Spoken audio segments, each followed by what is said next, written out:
பெத்து வளர்த்து படிக்க வச்சு கஷ்டப்பட்டு ஆளாக்கின பெத்தவங்களை மதிக்காத குழந்தைங்க இருக்கிற இந்த காலத்துல நம்ம மூசாவுக்கு இந்த சின்ன வயசுலயே நம்ம மேல எவ்வளவு பற்று, பாசம், மரியாதை, பக்தி எல்லாம். இவனை இழக்க நாம அவ்வளவு யோசனை பண்ணப்போ மூசா தன்னை இழக்க ஒரு நொடி கூட யோசனை பண்ணலையே. மூசாவை நான் மகனா அடைய நான் எத்தனை ஜென்மத்து புண்ணியத்தை சேர்த்து வச்சிருந்தனோன்னு தெரியல. மூசா இவ்வளவு பெரிய காரியத்தை செஞ்சிருக்கானேன்னு ஒரு பக்கம் ரொம்ப பெருமையா இருந்தாலும் இப்படிப்பட்ட குழந்தைய எப்படிப்பட்ட சூழ்நிலையிலும் இழந்துடக்கூடாதுன்னு கவலையாவும் இருக்கு. இன்னும் கொஞ்ச நாள்ல அந்த 17-14 லோகமும் மூசா யாரு, அவனை பெற்றெடுத்த புண்ணியவதி ராஜ்மாதா யாரு யாரதுன்னு கேள்வியா கேட்க போகுது. அது நான் தான் மார்த்தட்டிக்க போறேன். நீ இப்ப தேவையில்லாம அவனை இழந்துருவோம்னு ஏன் இப்படி கவலைப்படுற? பூதாராணி, மூசா நமக்கு மகங்கிறதால மட்டும் பெருமை கிடையாது, அவனுக்கு நம்ம அப்பா அம்மாங்கிறதால தான் பெருமை. தேவையில்லாம கவலைப்படாத, தைரியமா இரு.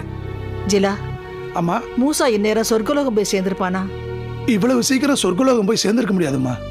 அவன் போற வழியில எந்த ஆபத்தும் வரக்கூடாது கடவுளே. அவனுக்கு எப்படிப்பட்ட ஆபத்து வந்தாலும் அதை முறியடிச்சிட்டு கண்டிப்பா மூசா சொர்க்கலோகம் போய் சேர்ந்துருவான். அவன் போய் முன்னோர்களை பாக்குறப்போ அவங்க தாத்தாவை மீட்கிறதுக்கு இந்த மாதிரி எந்த ஆபத்தான வழியையும் சொல்லாம இருக்கணுமே. அதான் எனக்கு கவலையும் பயமாவும் இருக்கு. அம்மா, அவர் சொல்ல போற வழி எப்படிப்பட்ட வழின்னு தெரியாம இருக்கிறப்போ அது ஆபத்தான வழியா இருக்க கூடாதுன்னு நாம பிரார்த்தனை மட்டும்தான் பண்ணிக்க முடியும். இவ்வளவு தூரம் தங்களை தேடி வந்த ஒரு குழந்தைகிட்ட அவங்க அவனால செய்ய முடியாத ஆபத்தான வழியவா சொல்ல போறாங்க? கண்டிப்பா சுலபமான வழியை தான் சொல்லுவாங்க. மூசா அது செஞ்சு முடிச்சு மாமாவை விடுதலை பண்ணி கண்டிப்பா இங்க கூட்டிட்டு தான் வரப்போறான். சரி, எழுந்திருச்சு வாங்க, சாப்பிட்டுட்டு வரலாம். இல்ல ராணி, மூசா தன் தாத்தாவுக்காக இவ்வளவு பெரிய முயற்சி பண்ணும்போது நான் என் புருஷனுக்காகவும் என் பேரனுக்காகவும் ஏதாவது பண்ண வேண்டாமா? மூசா நல்லபடியா திரும்பி வர்ற வரைக்கும் தொடர்ந்து விரதம் இருக்க போறேன். பச்சை தண்ணி கூட குடிக்க மாட்டேன். நீங்க போய் சாப்பிடுங்க. இல்லம்மா, நீயும் சாப்பாடு வேணாங்கிற, ஒன்னையும் விட்டுட்டு இவனையும் இப்படி படுக்க வச்சுட்டு நாங்க மட்டும் எப்படிமா போய் சாப்பிட முடியும்? எங்களுக்கும் சாப்பாடு வேணாமா? இல்லப்பா, நாம எல்லாருமே பட்டினி கிடந்தா நாளைக்கு ஒரு பிரச்சனைங்கிறப்பா அதை எதிர்த்து நிக்க நம்மள யாராவது ஒருத்தருக்காவது தெம்பு வேணாமா?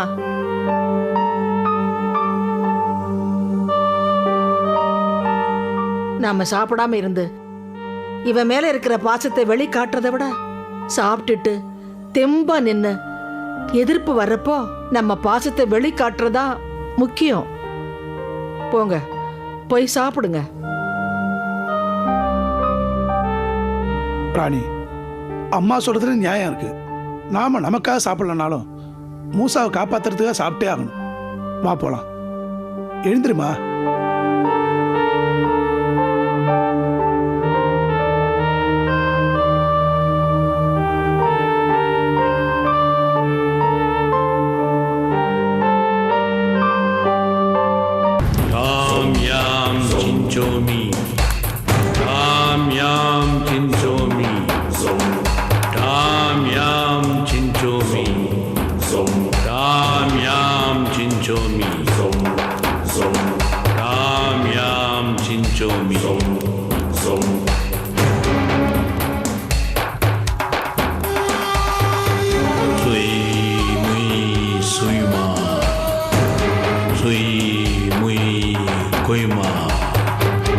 水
பூதகுல இளவரசன் மூசாவின் உயிரற்ற உடல் பூலோகத்தில் அலாவுதீன் வீட்டில் ஆயிஷா, ஜிலா, பூதராணி மூவரின் பாதுகாப்பில் உள்ளது. நீ பூலோகம் போய் அவர்களின் பாதுகாப்பை தகர்த்தெறிந்து அவன் உடலை எரியூட்டி சாம்பலை கொண்டு வந்து நீ இந்த லீயின் காலடியில் சமர்ப்பி. போ.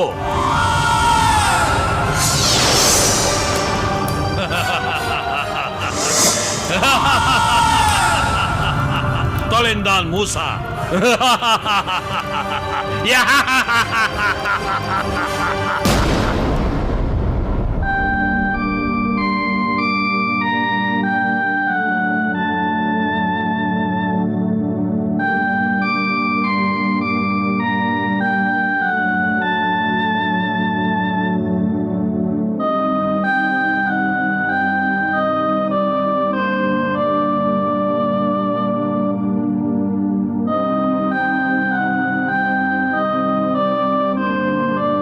அத்தை, சாப்பாடு தான் வேண்டான்னு சொல்லிட்டீங்க, கொஞ்சம் பாலாவது குடிங்க அத்தை. குலக்குடியை இப்படி படுக்க வச்சுட்டு நான் எப்படி என் குறவளைய நினைப்பேன்? வேண்டாம், எனக்கு எதுவுமே வேண்டாம். குற்ற அறிவியலை கொண்டு போய் என்னை நிக்க வச்சாலும் ஒரு சொட்டு தண்ணி கூட என் நாக்கில் படாது ராணி. கண்ணை கட்டி காட்டுல விட்ட மாதிரி அப்பாவோட நிலைமையும் மூசாவை பத்தின தகவலும் எதுவுமே தெரியலையம்மா. போருக்கு போயிருக்கிறவங்க தோத்துட்டு வராங்களோ ஜெயிச்சுட்டு வராங்களோ, அவங்க வீடு திரும்புற வரைக்கும் அவங்களுக்காக வீட்டுல காத்துட்டு இருக்கவங்க தானே நிமிஷத்துக்கு நிமிஷம் செத்துட்டு இருக்கணும்.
எனக்கு ரொம்ப பயமா இருக்குது.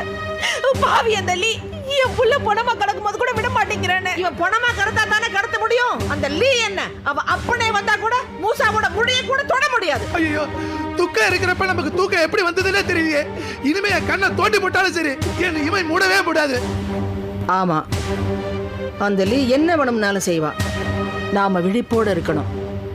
இப்ப நாம இந்த உடலை இழந்துட்டா அப்புறம் எப்பவுமே மூசாவை பார்க்கவே முடியாது. எல்லாரும் ஜாக்கிரதையா இருக்கணும். சரிம்மா.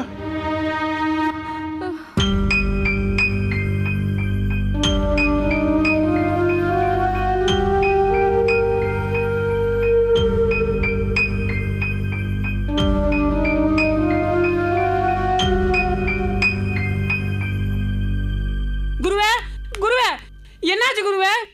குருவே, என்னாச்சுன்னு கேக்குறேன்ல. மூசா, உன்னை அழிக்காமல் விட மாட்டேன்டா. அவனை அழிக்கத்தான் புதுசா சக்தி வாய்ந்த ஒரு மந்திர உருவத்தை உருவாக்கி அனுப்பிட்டீங்களே. இன்னும் ஏன் இப்படி அலறிக்கிட்டு இருக்கிறீங்க? மங்கி மடையா, நான் அனுப்பிய அந்த மந்திர உருவம் அழிந்து போய் விட்டதடா. மந்திர உருவமே அழிக்க போயிருச்சா? எப்படி குருவே? உறங்கிக் கொண்டிருந்த அந்த அலாவுதீன் குடும்பத்தினருக்கு தெரியாமல் உருவம் மூசாவை சுற்றியுள்ள பாதுகாப்பு வளையத்தை பாதி அழித்த நிலையில் ஆயிஷா விழித்துக் கொண்டாள். ஐயோ, அப்புறம்? விழித்த ஆயிஷா உருவம் பாதுகாப்பு வளையத்தை அழிப்பதை பார்த்துவிட்டு அதிர்ந்து போய் தன்னிடமுள்ள ஏதோ ஒரு சக்தி வாய்ந்த பொருளை எடுத்து உருவத்தை நோக்கி நீட்ட உருவம் வெடித்து சிதறிவிட்டதடா. ஐயோ, இதையும் முறியடித்து விட்டார்களே. இப்ப என்னதான் பண்ண போறீங்க குருவே?